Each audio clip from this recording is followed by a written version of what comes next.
नमस्कार. मी महादेव साळुंके, राहणार पारे.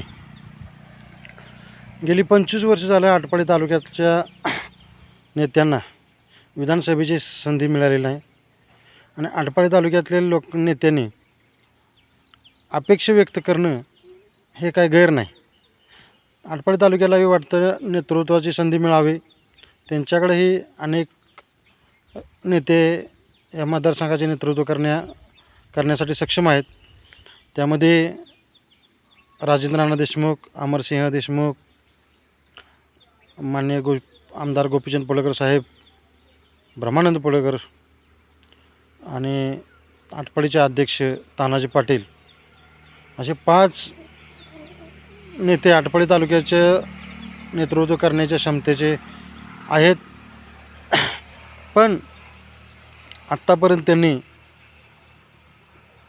दुसऱ्यांना मदत करण्याचं काम केलं, दुसऱ्याच्या पालखीचं भुये होण्याचं काम केलं. इथून पुढच्या काळामध्ये त्यांनी विचार करून निर्णय घेतला पाहिजे.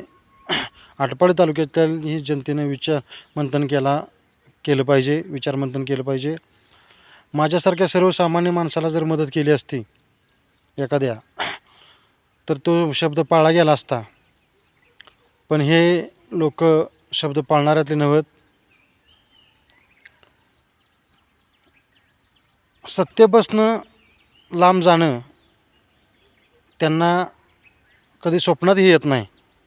सत्ता ही त्यांच्यासाठी सर्वश्रेष्ठ आहे आणि तुम्ही यांच्या विश्वासावर न थांबणं आटपाडी तालुक्यातील नेत्यांनी आणि सर्वसामान्य जनतेनं या गोष्टीचा विचार केला पाहिजे.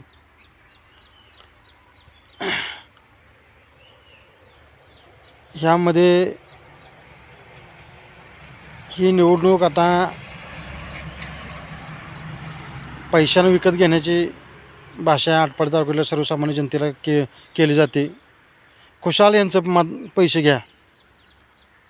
निवडणुकीच्या मतदानाच्या गेटमध्ये आत गेल्यानंतर तुमचं बोट कोण धरायला येत नाही. तुमच्या बोटाची ताकदच यांना तुमची शक्ती दाखवेल. यांच्या मदतीची अपेक्षा तुम्ही करू नका. जय हिंद, जय महाराष्ट्र.